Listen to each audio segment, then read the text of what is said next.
Hello everyone, कैसे हैं आप लोग। आशा करता हूं कि अच्छे होंगे।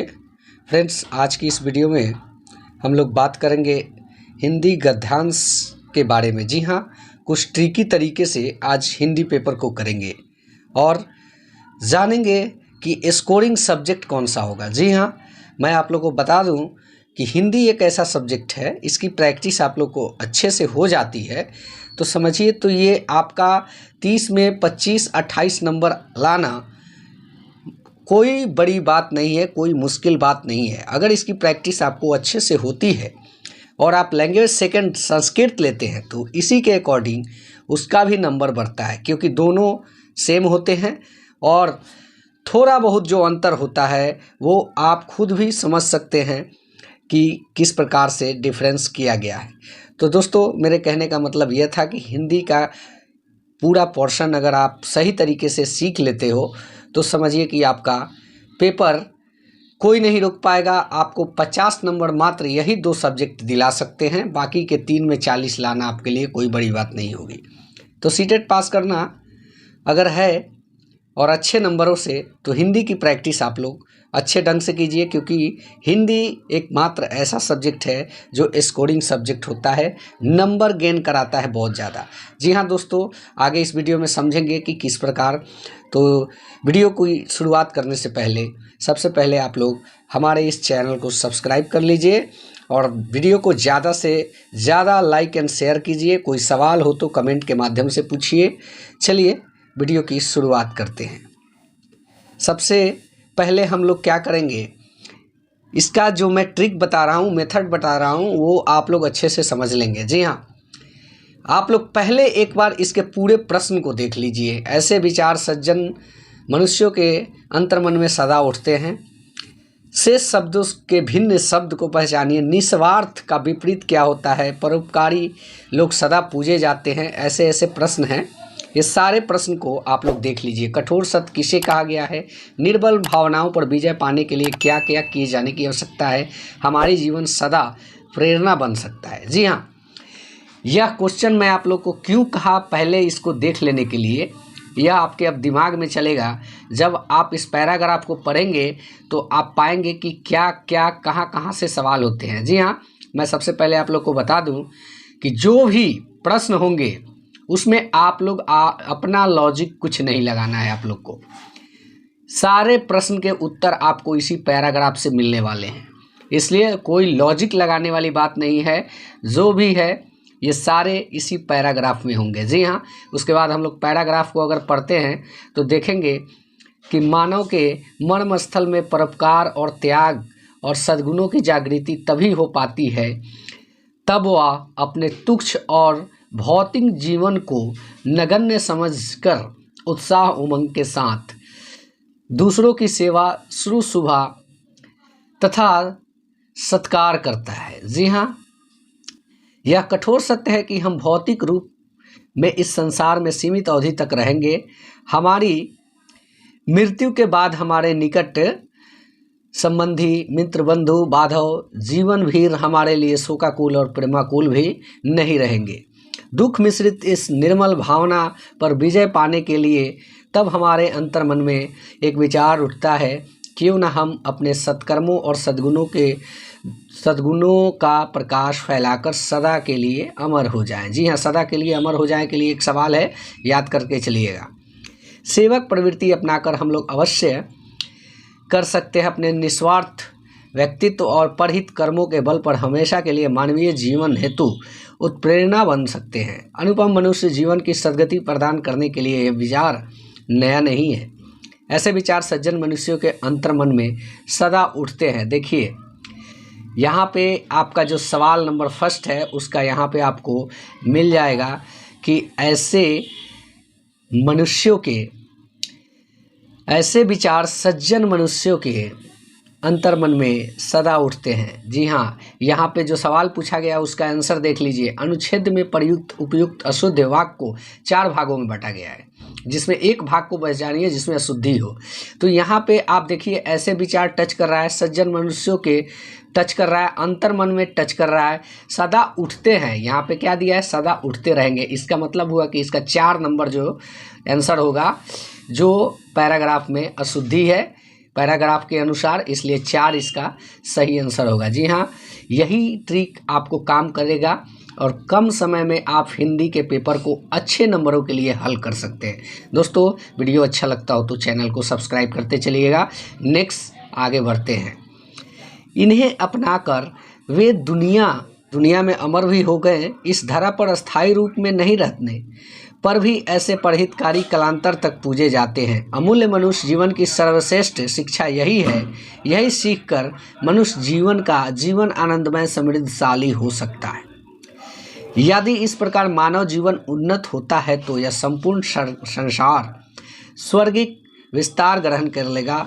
किसी भी मानव की आध्यात्मिकता का जो अंतिम ज्ञान मिलेगा वह भी यहीं से शिक्षा देगा कि धर्म कर्म का उद्देश्य सत्कर्मों और सद्गुणों की ज्योति फैलाना ही है।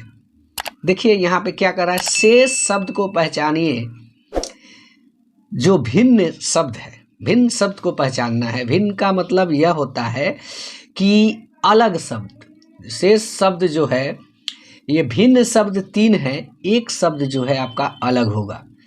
तो देखिए यहाँ पे क्या है, सद्गति। सद्गति के माने को अगर समझे तो जो अच्छे कार्य को करते हैं उनके लिए सद्गति का शब्द का प्रयोग किया जाता है। और सत्कर्म जो अच्छे कर्म करते हैं, यानी कि दोनों मिला के अगर देखा जाए तो दोनों का मतलब एक ही हुआ। सद्गुण जिनका गुण अच्छा हो उन्हें सद्गुण कहते हैं। जी हाँ, तो टोटली मिला के अगर आप देखें तो 3 शब्द जो है वो बिल्कुल मिल जा रहा है। ऐसे में आप यह समझें कि डिफरेंट शब्द जो है वो कौन सा है। आप इसका आंसर एक बार अपने स्तर से लॉजिक को लगाइए। हम देखना चाहते हैं कि आपके पास इसको सॉल्व करने का तरीका है कि नहीं। देखिए पहला तो हो गया आपका कि सद्गति और सत्कर्म और सद्गुण तीनों का मतलब एक ही होता है, कुल मिला के सेम होता है। ये जो सत्यवादी शब्द आपका दिया हुआ है ये क्या होता है, सत्यवादी का मतलब होता है या सत्य बोलने वाला, इसलिए यह एक अलग शब्द है। प्रश्न संख्या 2 का उत्तर जो है सही अगर शब्द को पहचाने तो ये एक अलग शब्द है। 2 का 3 आंसर राइट होगा। चलिए नेक्स्ट प्रश्न के बारे में जानते हैं। निस्वार्थ शब्द का विपरीतार्थी शब्द क्या होगा। विपरीतार्थी का मतलब आप लोग भली भांति समझते होंगे कि विपरीतार्थी का मतलब होता है उसका उल्टा, यानी कि निस्वार्थ जिसमें कोई स्वार्थ नहीं है, तो उसका उल्टा क्या होगा, स्वार्थी जिसमें स्वार्थ है। तो इसका सही आंसर आप लोग समझ सकते हैं कि इसका एक ही सही आंसर होगा। यहाँ पे देखिए क्या एक प्रश्न आया है, ऐसे परोपकारी लोग सदा पूजे जाते हैं। तो इसमें देखिए कैसे लोग पूजे जाते हैं, जो ये चीज आप बताइए कि सदा पूजे जाते हैं कौन। ऐसे परोपकारी लोग सदा पूजे जाते हैं। कौन से लोग पूजे जाते हैं, सेवक वृत्ति अपनाकर परहित करते रहते हैं, धरती पर अस्थायी रूप से नहीं रहे, आनंद मय जीवन जीते रहे, अमूल्य मानव जीवन में श्रेष्ठ शिक्षक रहे। देखिए कैसे लोग पूजे जाते हैं, यहाँ पे आप इस चीज़ को देख सकते हैं। इन्हें अपनाकर वे दुनिया में अमर हो गए, इस धारा का अस्थायी रूप नहीं रहने पर भी ऐसे परहितकारी कालांतर तक पूजे जाते हैं। तो इसका मतलब हुआ कि आपका जो आंसर होगा सेवक वृत्ति अपनाकर परहित करते रहते हैं, वैसे लोग सदा पूजे जाते हैं। जी हाँ, सारे प्रश्न का आंसर आपको इसी पैराग्राफ में मिल जाएगा, आप सही ढंग से करते हैं। कठोर सत्य किसे कहा गया है। अगर आप देखें तो कठोर शब्द का उपयोग पैराग्राफ फर्स्ट में आपको देखने को मिलेगा कि यह सत्य या कठोर सत्य है कि भौतिक रूप से इस संसार में सीमित अवधि तक ही रहेंगे। यहाँ पे भौतिक संसार की तुच्छता जो पहला ऑप्शन होगा यही आपका राइट आंसर होगा। तो पैराग्राफ के हिसाब से ही चलें, अपने से कोई लॉजिक नहीं लगाना है। नेक्स्ट प्रश्न की तरफ जाते हैं। तो निर्मल भावनाओं पर विजय पाने के लिए क्या किए जाने की आवश्यकता बताई गई है। तो निर्मल भावनाओं पर विजय पाने के लिए देखिए, यहाँ पे भी आपको पैराग्राफ में भी इसका हल मिल जाएगा। मैं बताते चलूँ कि यहाँ पे आप देखें इस लाइन को, दुख मिश्रित इस निर्मल भावना पर विजय पाने के लिए तब हमारे अंतर मन में एक विचार उठता है, क्यों ना हम अपने सत्कर्मों और सद्गुणों का प्रकाश फैलाकर सदा के लिए अमर हो जाएं। तो यहाँ पे आपको जो आवश्यकता किसके लिए बताई गई है, सदा सदा के लिए अमर हो जाने के लिए, यानी कि 2 नंबर ऑप्शन सही होगा। अब नेक्स्ट प्रश्न की ओर जाते हैं। तो हम पाएंगे कि हमारा जीवन सदा प्रेरणा बन सकता है यदि हम, यहाँ पे भी अगर हम देखें तो आपको यह लास्ट प्रश्न का आंसर मिलेगा कहाँ पे, लास्ट का आंसर आप लोग को मिलेगा पैराग्राफ में। आप देख सकते हैं, अपने निस्वार्थ व्यक्तित्व और परहित कर्मों के बल पर हमेशा के लिए मानवीय जीवन हेतु उत्प्रेरणा बन सकते हैं। तो यहाँ पे पूछा भी गया है कि हम सदा के लिए प्रेरणा बन सकते हैं, क्यों? हमारी जीवन सदा के लिए प्रेरणादायी बन सकती है, क्यों?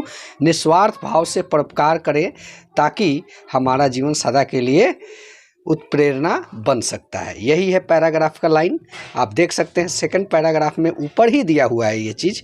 तो चलिए आज की इस वीडियो में विदा लेते हैं और हमें उम्मीद है कि इस ट्रिक को आप पूरी तरीके से समझ पाए होंगे।